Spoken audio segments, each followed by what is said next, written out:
بسم الله الرحمن الرحيم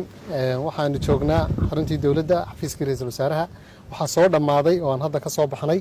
shirkii khamiislaha ahaa ee golaha wasiirada ee galab kasta khamiisa ka qabsoon jirtay xafiiska prime ministerka shirku maanta runtii wuxuu lahaa muhiimad aad u weyn waxaana lagaga hadlay arrimo taabanaya nolosha iyo xaaladda dalka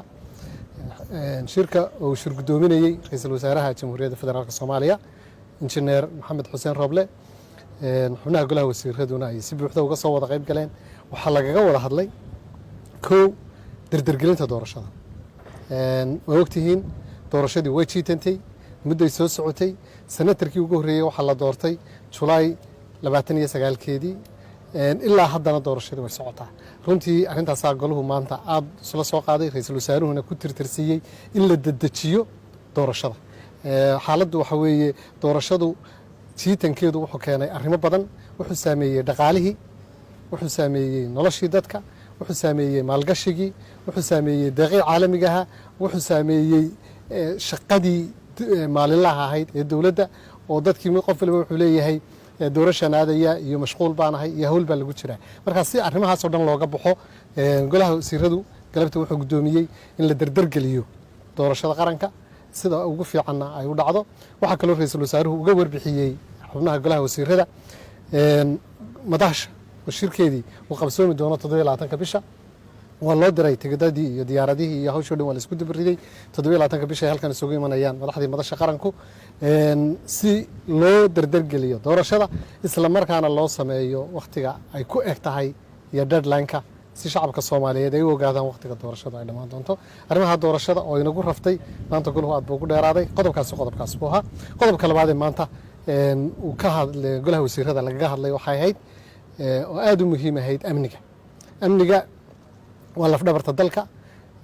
amnigu wuxuu saameynayaa nolosheenna oo dhan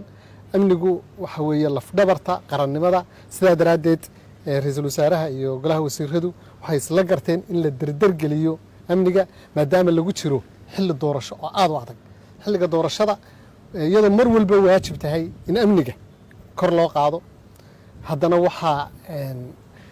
laba gooraalaba la sii adkeynayaa xilliga lagu jiro doorashada si loo sugo amniga wuxuu faray ra'iisul wasaaruhu hay'adaha amniga dhamaantood gaar ahaan wasaaradda difaaca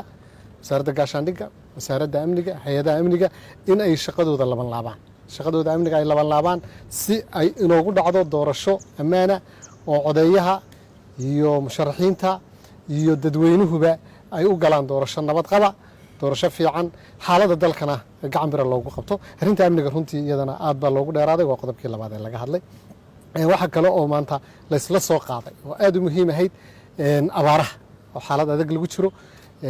ra'iisul wasaaruhu arrintan wuu faahfaahiyey kolley dibna wuu ka sii sharaxi doonaa xaaladda abaareeda lagu jiro iyo dhibaatada iyo ilaa hadda jawaabaha ka yimi saaxiibadeennii caalamiga ahay iyo howlaheennii iyo waxyaabaha ay xukuumaddu ugu tala gashay ra'iisul wasaaruhu kolley wuu ka hadli doonaa maantana aad baa arrintaa looga hadlay waxaa kaloo maanta shirka golaha wasiirada lagaga hadlay arrinta caafimaadka waxaa soo laba kacleeyey oo hirkiisii saddexaad ina soo gaadhay covid-19kii qaybtiisii omicronka arrintaana golaha wasiiradu isla soo qaaday in gudiyadii dib loogu yeero coronaviruska ka shaqayn jiray ee xukuumadda ahaa arrimaha ugu waaweynee maanta